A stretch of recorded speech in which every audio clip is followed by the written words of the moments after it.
Hola, bienvenidos a Loop Infinito, el podcast diario de Apple Esfera sobre Apple y su competencia. Yo soy Javier Lacorte y empezamos.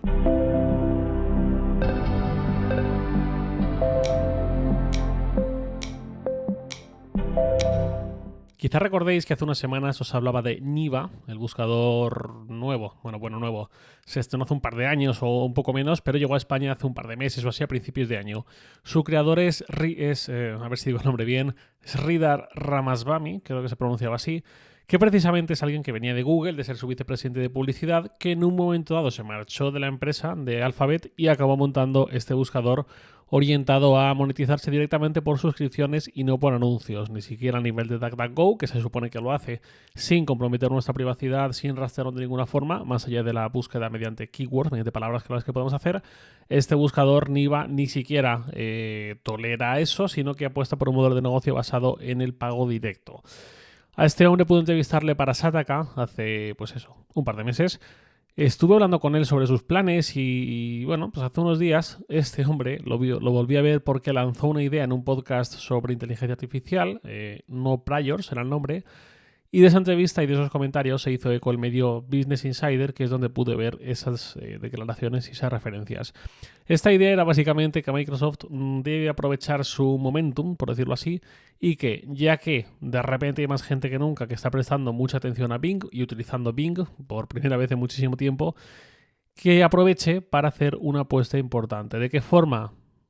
Aquí es donde toma sentido darle a este podcast, pues usurpando, sin matices negativos, ocupando, conquistando, talonario mediante, la barra de búsqueda por defecto de Safari y de esa forma conseguir que Bing sea el buscador por defecto en iPhone, iPad y Mac.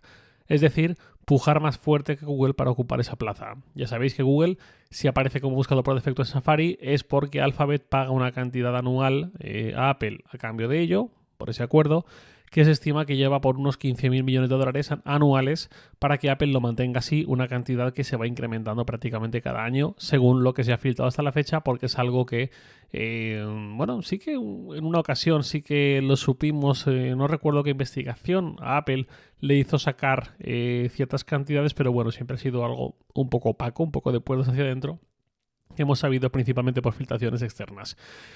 Una lectura entre líneas es que ese dinero que Apple recibe por parte de Google cada año, que va ascendiendo la cantidad, es que más que Google lo está utilizando para que Google sea el buscador por defecto, en realidad sirve más bien como un disuasorio para que Apple vea un negocio muy cómodo y muy fácil que le supone al final más o menos el 15% de sus beneficios anuales, que es un montón, y de esa forma no cree su propio buscador. Es decir, que el dinero de Google realmente es un disuasorio para que Apple no se interese por lanzar su propio buscador, ¿no? Lo cual haría que Google quizás sí que se preocupase si llegase ese escenario. Para el fundador de Niva, este sería un gran movimiento que debería hacer Microsoft asumiendo una inversión muy fuerte. O bien, sin inversión directa, pero sin mediante un acuerdo con Apple del tipo que el 100% de lo que facture Bing gracias a Safari en esa integración sea para Apple. Algo así, y de esa forma que Microsoft no cobre ese dinero a cambio de ganar mucha presencia y sobre todo poner en jaque el dominio de Google, que es el absoluto casi monopolista de la búsqueda online. Eso es lo que defiende, esa es la tesis del fundador de Niva, que como veis no debe guardar grandes amigos dentro de Google porque esta no es la primera ni la segunda vez que arremete de una forma o de otra contra su antigua empresa. Es una idea interesante que abre una posibilidad en algo que puede cambiar después de mucho tiempo. Y no es interesante ya solo por Apple, que al final es quien subasta su inventario de clientes para sacar cuanta más pasta mejor, sino por el hecho de que cómo Microsoft podía apalancarse en Apple para intentar ser relevante de nuevo, más allá de lo que ya haya podido ganar gracias a Bing, me refiero a Bing Chat, al nuevo Bing, y así poner en jaque a Google, que lleva tantísimos años siendo líder absoluto en su mercado. Cuando digo lo de ser relevante de nuevo para Microsoft, no me refiero a ser relevante en general, que ya lo es y muchísimo, sino ser relevante concretamente en este negocio que intentó arrancar con Bing pero que nunca ha despegado demasiado. La relación de Apple y Google es una relación de amigos-enemigos, de cooperación y competencia, lo cual da paso a una palabra muy bonita que me gusta mucho, que es la competencia, ¿no? Vínculos de colaboración entre dos empresas rivales. Google y Apple pelean por conseguir que nuestro próximo móvil use su sistema operativo y como la inmensa mayoría de personas solo tenemos un móvil, es una competencia absoluta, porque si alguien se compra un móvil Android no va a tener un móvil de Apple, al menos hasta que se lo renueve. Apple, con el paso de los años, ha intentado reducir su dependencia de Google. Recordaréis que lanzó servicios como Apple Maps, cuando Google Maps hasta entonces venía como opción por defecto, pero también ha ido cambiando de Bing a Google, por ejemplo, los resultados que daban las búsquedas las que usábamos Siri o Spotlight desde hace unos años. Y al mismo tiempo tienen un acuerdo como el de los 15.000 millones por el buscador por defecto. ¿Qué pasaría si Apple abre una subasta entre Google y Microsoft para ver quién empieza a ser el buscador por defecto? Yo sinceramente creo que lo ganaría Google. ¿Por qué? Porque Google tiene más que perder. Y cuando juntas la ambición por ganar y la protección de lo que uno no se puede permitir perder, suele ganar lo segundo, o esa experiencia me da a mí la vida. Además, 15.000 millones de dólares son como un 10% de los beneficios anuales de Google, que ya están incluyendo ese coste, pero serían casi un 20% de los de Microsoft que tendrían que renunciar a ellos. Es decir, que si los empezase a pagar ahora, sería más aún, le quedaría como suponiendo como un 25% casi de sus beneficios anuales.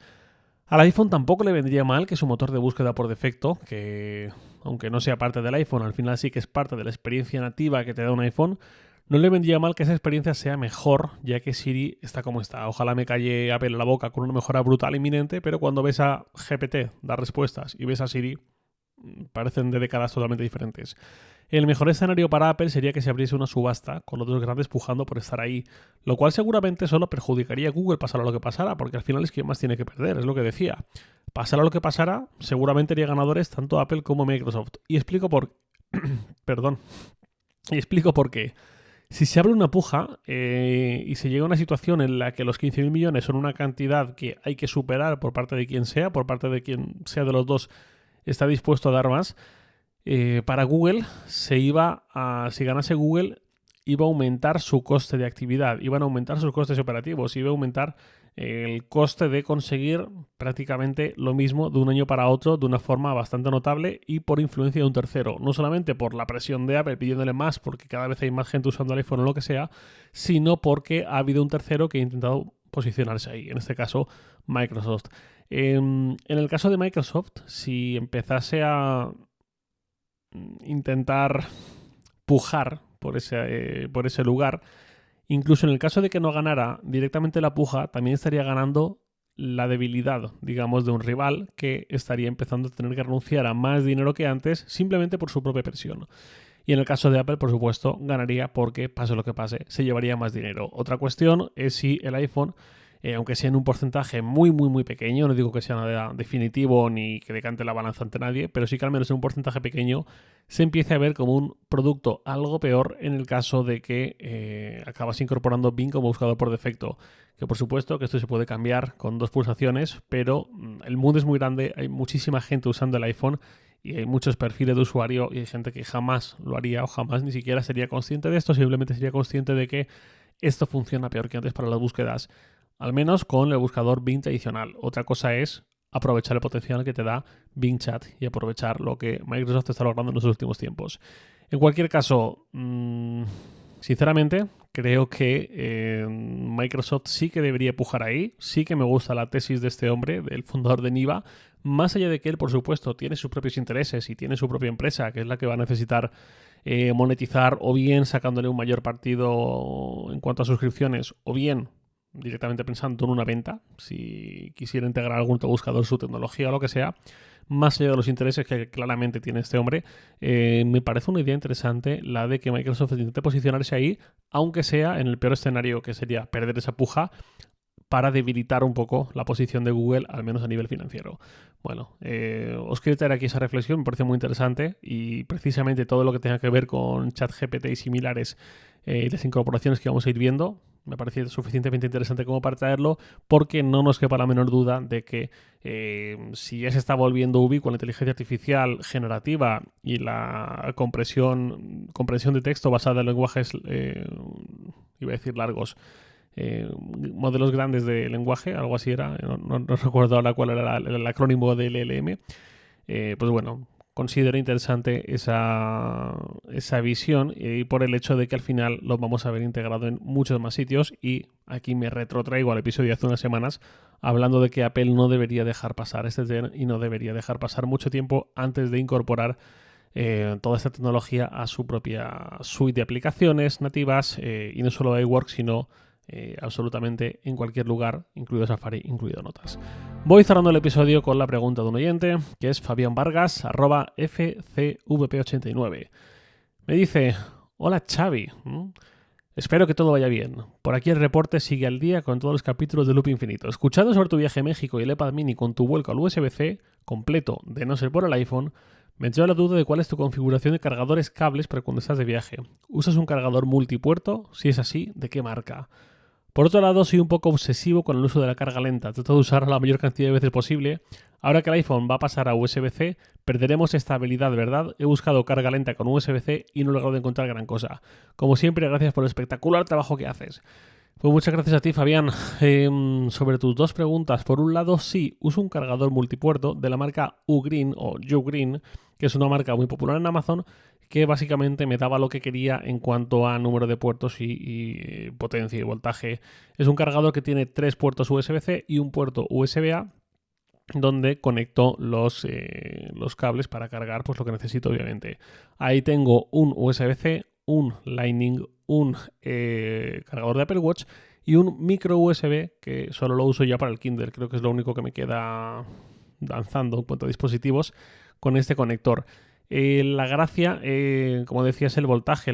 Esto permite cargar, si no recuerdo mal, porque estoy hablando de memoria, hasta a 100 vatios, lo cual daría incluso para un MacBook Pro de los grandes, que no es mi caso, me sobra, pero si quisiera podría cargar hasta ahí o cargar a menor potencia, digamos, mi MacBook Pro de 14 pulgadas, por ejemplo, más el iPhone, más el Apple Watch o lo que sea, y sigue habiendo ahí voltaje de sobra.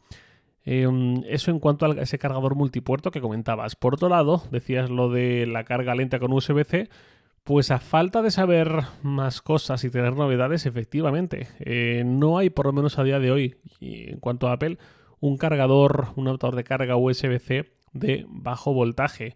Teníamos el USB-A de 5 vatios, que era perfecto para esta carga lenta, para la carga nocturna, si no lesionó mucho la batería y tal, lo que comenté en el pasado. Pero para el USB-C, efectivamente, estamos en, creo que es a partir de 18 vatios, estoy hablando de memoria también, pero siempre se ha contemplado como algo para la carga rápida. No sé si Apple, llegado el momento, llegado septiembre-octubre, sacará un adaptador de carga con un voltaje inferior, pero quizás estaría bien para toda esa gente como tú, Fabián, que se preocupa por prolongar la autonomía de su batería y tal. La autonomía quería decir la durabilidad de la degradación.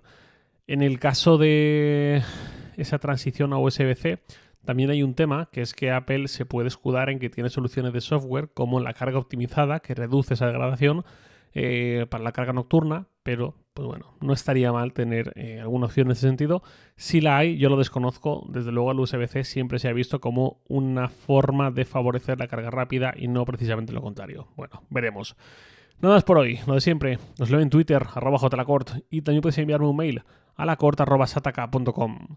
Loop Infinito es un podcast diario de Pelesfera, publicado de lunes a viernes a las 7 de la mañana, hora española peninsular, presentado por un servidor, Javier Lacort, y editado por Santi Araujo. Un abrazo y hasta mañana.